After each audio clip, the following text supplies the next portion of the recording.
And we are live. Good morning, everybody. It's your favorite truck driver in the whole wide world, ex-truck driver in the whole wide world. It's Bitcoin Ben, here for the daily What the Pluck is going on in cryptocurrencies. My friends, this is absolutely awesome. Let me tell you why. Because we hit $72,000 on the Bitcoin today. Now, or as of right now, I have a sneaking suspicion that we will be hitting $74,000 today. And I'm going to show you why and how this is all going to happen. Now, on today's show, we have about a 2-hour show today. Unfortunately, for those of you who aren't on the private server, it's only going to be about an hour and a half, or it's only going to be about a half hour. But on the private server, it's going to be 2 hours, because I have 4 different charts I want you to see. And you guys know I'm not a chart guy. I'm not a trader, right? I'm a hodler. But these charts show you how over the next 30 days that the Bitcoin's going to skyrocket. It isn't if it's going to happen. It is going to happen. I told you guys last week, who remembers this, watch for an announcement about the Bitcoin from Trump. Today on Squawk Box, just this morning, Trump called Bitcoin a currency. He said that Bitcoin is a currency. I've been telling you guys forever, Trump is not anti-Bitcoin. Trump is pro-capitalism. And Bitcoin is the digital equivalent of Austrian economics at its best. We have Michael Saylor, who bought more Bitcoin, like $800 million. Do you see what he's doing? Folks, let me explain real quick what Michael Saylor's doing. All right. He is purchasing Bitcoin, putting it in MicroStrategy's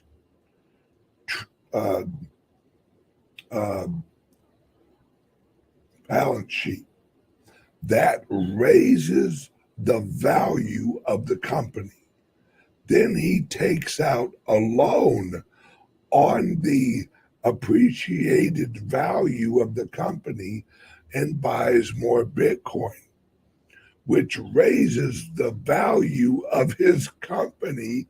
Then he takes another loan out at less than 1% interest, and he buys more Bitcoin. That then raises the value of his company, and he takes out another loan. He's hacking the lending system. He's literally getting free Bitcoin using leverage of his company's appreciation from the Bitcoin. I don't know why every company isn't doing this. Every single company should be doing this because it raises the market value of your company. Then you can lend against the value market or the market value of your company and buy more Bitcoin. This is unbelievable on what he's doing. Now, let's jump over real quick. Oh, a special announcement, right? To celebrate the opening of my second club up in Nashville. Today, if you call 629-300-5585 or go to the website www.bitcoinbencryptoclubnashville.com, you can join the website, join the club, get all of the benefits of the clubs for half off or almost half off. You get $20 off each month for 3 months. Voila. Right now. But you have to either call or go to the website now. Call 629-300-5585 and they'll help you. You'll probably talk with Todd or Janet, and if they don't answer, leave them a message or send them a text. There you go. Okay. Now, oh, my friends, here I have so much I want to show you guys.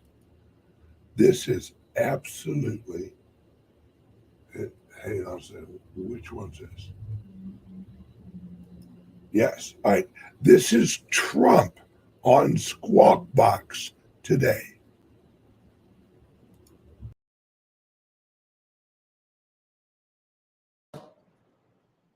Well, it's taken its own life. You know, I do little things sometimes for fun and, you know, make money with it. But I have fun with it too. You mean NFTs, you bought Bitcoin? No. But I sometimes will let people pay through Bitcoin, or we'll let people get involved in a new. It's, you know, if you think of it, it's an additional form of currency. And I used to say, you know, I want one currency. I want the dollar. I don't want people leaving the dollar. And I feel that way. But I will tell you, it has taken on a life. I did a thing that people smile at, but it was wild. We did 1,000 sneakers, so limited edition sneaker run. The last one, and you could go through, you know, our crazy new currencies, because that's what I call them. They're crazy, whether it's Bitcoin or others. And so many people were buying these things. And ultimately, the last pair of sneakers sold for approximately, I hear, $450,000. It was a limited edition, a run. They were gold. They were, you know, nice, cute. And we thought it was just a very small thing. It was a branding thing, and had a good time with it. The last pair sold for $450,000. People were going crazy for these sneakers. You probably were too.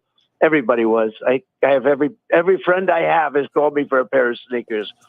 So it just took off.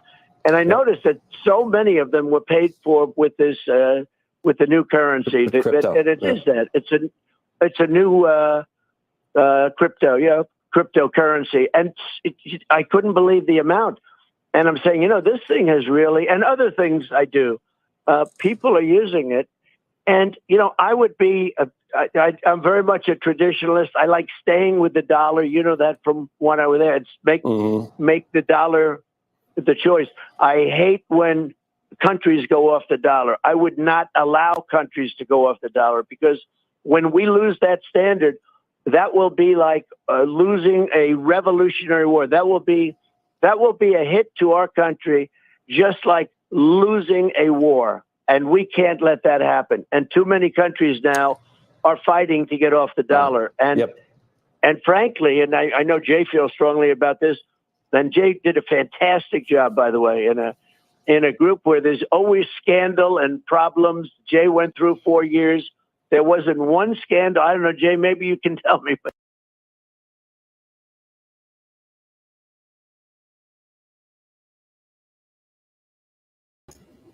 all right, now we are going to hear Michael Saylor on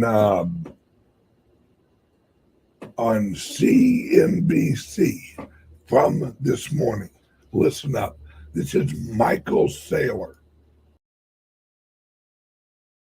This morning, Bitcoin crossing the $70,000 mark for the first time on Friday. This morning, it's now above $72,000. Join us right now to talk Bitcoin is Michael Saylor, Strategy Executive Chairman, and 8K out from the company this morning, revealing it just bought more than $800 million in Bitcoin. As of the end of last month, his company held about 200,000 Bitcoins. And Michael, I want to thank you for joining us. You have been early and courageous, and you continue to double down. I want to talk about where you think Bitcoin is, but also want to talk about how you think about MicroStrategy and your company as a proxy for Bitcoin now that ETFs are available to the public. Sure. Well, I think I'd start just with Bitcoin. Bitcoin is certainly at least digital gold. It's going to eat gold. It's got all of the great attributes of gold, and it's got none of the defects of gold. If you could teleport gold from New York to Tokyo in a few minutes, people would like it. It's going to divert capital from risk assets and risk ETFs like SPY, and you can see that these ETFs are doing that.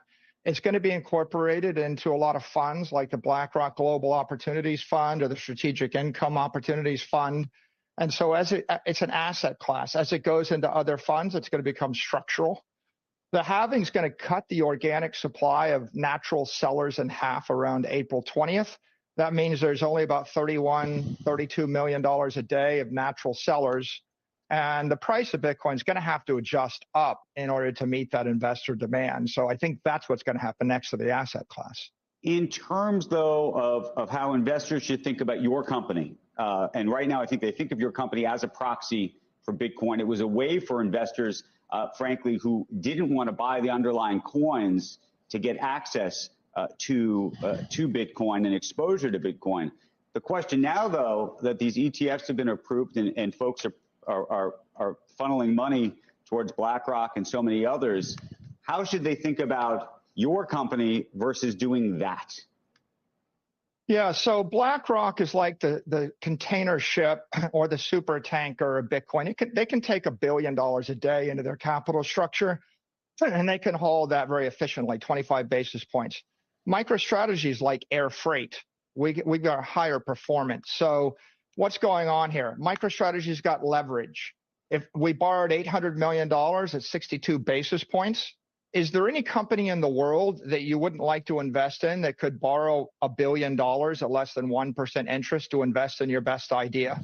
So we get that very intelligent leverage. It's non-recourse, it's unsecured, and then we buy Bitcoin with it. That leverage gives us volatility. It gives us performance. The performance gives us volatility. The volatility attracts capital, and we can then leverage more. It's kind of intelligent because it's convertible debt. It's given our shareholders more Bitcoin per share this week than they had a few weeks ago. So it's very accretive for them. And it's pretty compelling for every investor. If you're Bitcoin curious right now and you want to buy Bitcoin at the all-time high, how do you get the upside in Bitcoin with downside protection? MicroStrategy sold $800 million in debt, and we have $13 billion of Bitcoin on the balance sheet. So we're giving you an over-collateralized loan and the upside. But if you're a Bitcoin maximalist and you love Bitcoin and you want to hold it forever, the ETFs charge you 25 basis points. MicroStrategy is accreting. We're giving you a yield against your shares in a tax-efficient fashion. So the maximalists like the equity. The hedgers, they kind of like the upside with downside protection. The traders love the vol. You know, we've got 100 vol asset here, and they just like the vol. So we're unique because you can't really trade options on the ETFs. And an ETF isn't going to issue a convertible bond with upside to Bitcoin, but downside protection.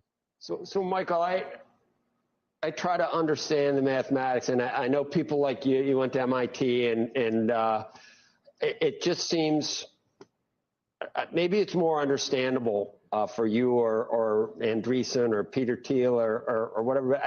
At 17, down from 68, and you know your leverage and everything else. Did you ever wake up in the middle of the night and have any doubt whatsoever? That's my one question, because I was thinking about you at 17,000, and now I look at it now, and I just can't believe what the market cap of your company is based on it now. I guess, and the other thing is, when it halves, should we, if we look at it on stock to flow, do we have to just double what the potential price is based on, if you use that metric? Is that a valid metric to use? And after the halving, shouldn't it be 140,000 immediately if it's worth 72 now?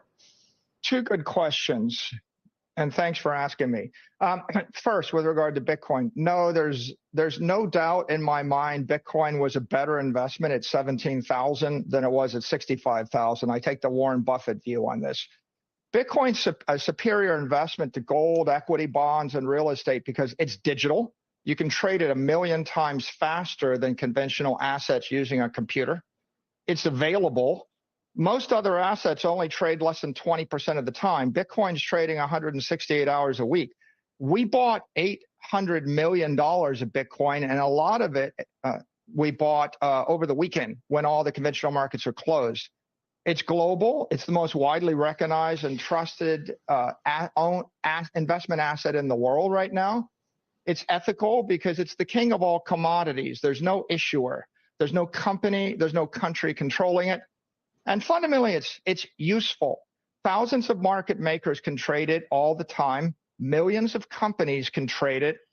Billions of people. If you want to buy a house on Saturday in Africa, this is the way to do it. If you want to buy a car on Sunday morning, this is the way to do it. So it's a pretty great asset. It's the greatest of the assets in my opinion. There's no second best asset. So I didn't have any question about it. We're just waiting for the rest of the world to realize how good it is. As for your second question, the halving, look, the selling in the market for the past month has been primarily bankruptcy estates that are liquidating GBTC at FTX or Genesis or the like. Once they got done rebalancing, the natural sellers are the miners. The miners can only sell 900 Bitcoin a day right now. They're only going to be able to sell 450 Bitcoin a day coming the end of April. As long as there's more demand in the market than the 450 Bitcoin a day, there isn't any catalyst to drive this asset down. It has no cash flows. The critics think that's a defect. It's a feature. With no cash flows, no quarterly results, no product cycles, this is the longest lived asset in the financial ecosystem with the least uncertainty. We're buying it to hold it 100 years. So that being the case, that $66,000 to $16,000 crash, that shook out the tourists, that shook out the non-believers. When it was 16,000, we were all ready to write it to zero. And that's what you'll find with the Bitcoin maximalists. So now we're writing it the other direction, and the protocol's working to everybody's benefit. There's just no reason why it shouldn't just keep adjusting up to find the marginal supply as the demand builds. Your market cap, Michael, is about $24 billion. You mentioned you got about $15 billion in Bitcoin on the balance sheet. So the substantial part of your market cap is now Bitcoin as opposed to your core software business. Does a software business exist solely so you can borrow off of that in order to buy Bitcoin? And how can we understand right now the health of your business as you undergo transition of customers to cloud-based software? we have now rebranded ourselves as a Bitcoin development company. Think like a real estate development company. And certainly the substantial amount of our enterprise value is based on our unique ability to issue securities and to purchase Bitcoin with convertible debt, with equity and the like. And so we understand that. But the only reason we could make this transition is because the software business was healthy. It does generate steady cash flow. It does allow us to issue debt, to issue equity.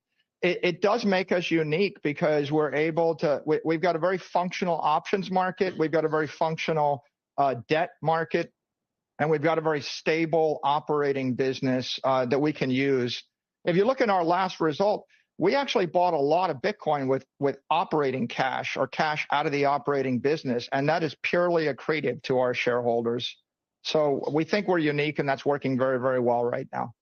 Hey, Michael, do you think long-term that there's any risk at this point? Has Bitcoin reached such escape velocity that there's any risk that governments, the US government, Chinese government, other governments somehow do something to Bitcoin that puts its growth in jeopardy?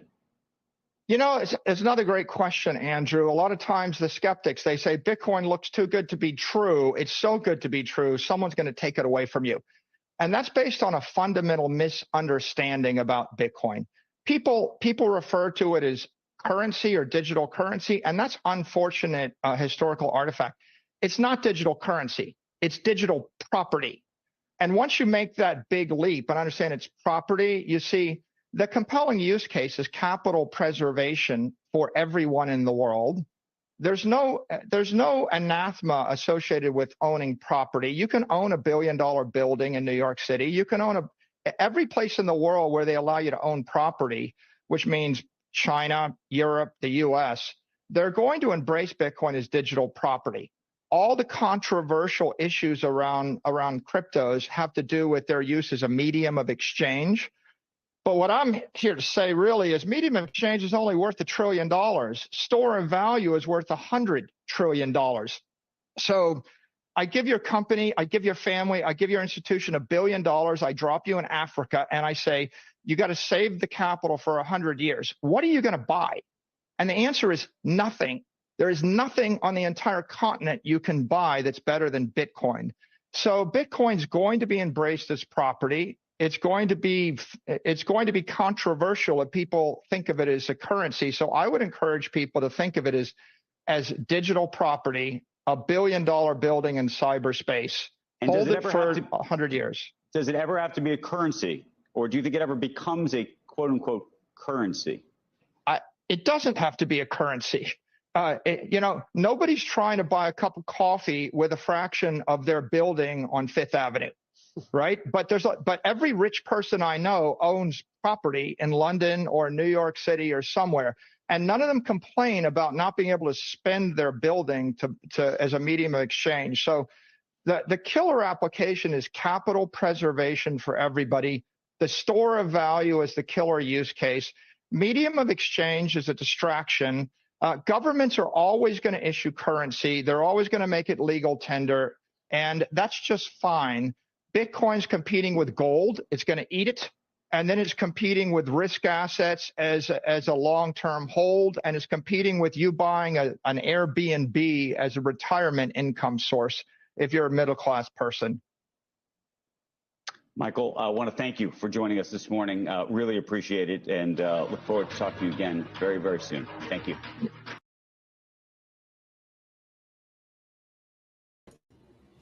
Is everyone starting to get this? Is everyone starting to understand what in the hell is happening here? Folks, whether you like it or not, get some Bitcoin. I'm telling you now, we have Donald Trump coming out and oh yeah, Bitcoin, we're getting paid in Bitcoin. It's great. We have Michael Saylor, one of the friggin' mega geniuses in technology, we have Elon Musk. Wait until you see what Elon Musk is going to do with Twitter. He's going to make freaking PayPal look like a joke. Folks, I don't know what else to tell you guys. Now, on the private server today, I'm going to show you guys charts that are going to pop your head, right? You're going to look at them, listen, and go, holy crap. That's why, oh God, what's his name? The guy in El Salvador. Now I can't remember. He's a real odd guy. Damn it, him and his wife. I can't remember, but he just revised his end of 2024 700. Yes, Max Kaiser. Thank you. Max Kaiser just revised his new top $700,000 Bitcoin this cycle. But what people don't understand, even Max doesn't realize this. We're not in a cycle. We are, in order to have a cycle up and down, you have to have more selling pressure than buying pressure. That's not going to happen.